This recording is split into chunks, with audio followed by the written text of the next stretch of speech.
Я вот думаю, до чего же велик наш казахский народ? Что мы только не видели в своей истории, через что мы только не проходили. Казахский народ в своей истории видел и искусственно сделанный голодомор, где погибли более 2 миллионов казахов. Вы представляете, 2 миллионов. Это же ужасная, ужасная трагедия даже при нынешних реалиях, да? После этого казахи видели репрессию, где перед казахским народом уничтожали таких великих людей, можно сказать, надежду казахского народа. Вешали им ярлыки, то, что они якобы пантюркисты, они якобы шпионы Японии, и просто убивали, расстреливали. Да, казахский народ и это видел. Казахский народ видел смерть Алихана Бөкейханова. Казахский народ видел смерть Ахмета Байтурсунова, Сакена Сейфуллина, Мағжана Жұмабаева, Міржақып Дулатова и так далее, да, если говорить вот так. Казахскому народу в свое время пихали конкретно чужую идеологию, которая вообще никаким боком не касается казахского.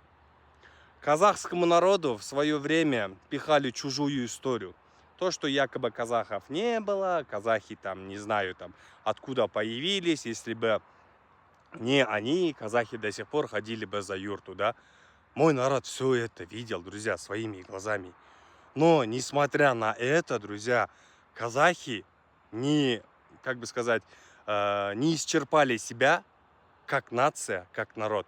Благодаря нашим предкам, благодаря своему менталитету, благодаря своей культуре, да, казахи всегда стремились, чтобы поколение новое знало по факту, кто они есть.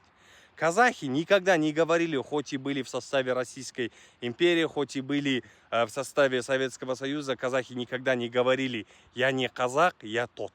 Понимаете? Вот есть же некоторые, к большому сожалению, народы, которые забыли, кто они есть. Но, слава Всевышнему Аллаху, казахи, хоть и проходили через такую идеологию, но они никогда не отказывались от того, что они казахи. Понимаете?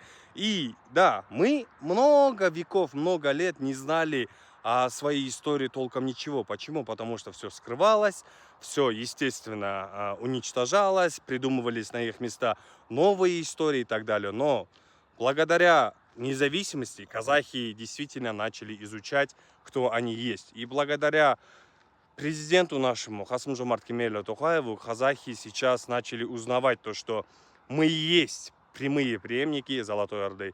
Мы и есть Великая империя Джоша Хана.